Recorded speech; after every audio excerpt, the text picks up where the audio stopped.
sedang di tempat makan di area pasar karena Danu bilang haus dan lumayan lapar. Ya, tentu saja kami memang sudah berjalan cukup jauh dari halte bus tadi. Aku pun mengiyakan. Ini tempat makan apa ya? Tanyaku sambil mengamati seisi tempat. Dari depan bisa kulihat etalase yang biasa kutemui di warteg. Menunya pun mirip di warteg. Ada tumis, toge, tempe kecap, sayur tahu, aneka balado, telur dadar. Ada juga beberapa mie instan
seperti memangkas wajah Tio dari benakku. Aku tergelak. Aku gak pernah sih kencan di dalam pasar Tanah Abang kayak gini. Benar kan? Tadinya aku pikir aku sudah terlalu tua untuk melakukan hal semacam ini. Kita kan cuma makan menu. Sampai tua juga manusia kerjanya cuma makan.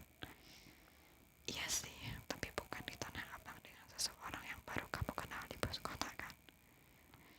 Aku menatapnya dan dia membalas senyumku. Aku kira kamu udah terlalu tua untuk ngomongin soal kencan.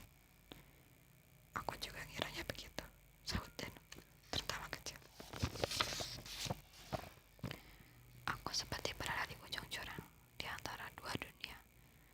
Kadang kehidupan di sini terasa nyata, tapi di sisi yang lain, kepalsuannya terasa begitu jelas. Marni benar-benar berhasil membawaku pergi jauh ke dunia fiksi yang tidak pernah aku bayangkan bisa aku jalani. Tidak ada tombol yang bisa membantuku menghapus dan membatalkan semua ini. Tidak, sesungguhnya bukannya tidak bisa, tapi aku tidak mau. Aku suka diriku sebagai Marni. Aku yang semula berpura-pura menjadi Marni, kini ingin menghapus Alina dari hidupku sendiri. Tapi aku pengen tahu sih, kamu kerja apa? Tanyaku. Aku kepo. Aku sih yang dikerjain. Apa sih yang dikerjain cowok umur 38 kayak kamu?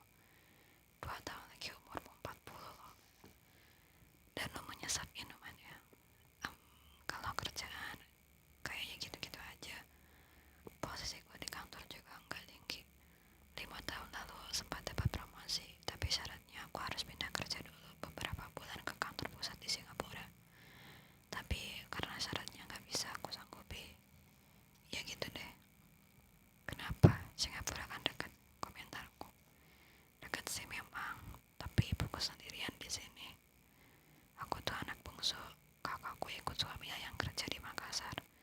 Jadi ibuku sendiri di sini. Kalau bapak meninggal 2 tahun lalu karena COVID. Aduh maaf banget Dan aku harusnya agak nanya sejauh itu. Ucapku cepat-cepat, tapi Dan malah tertawa.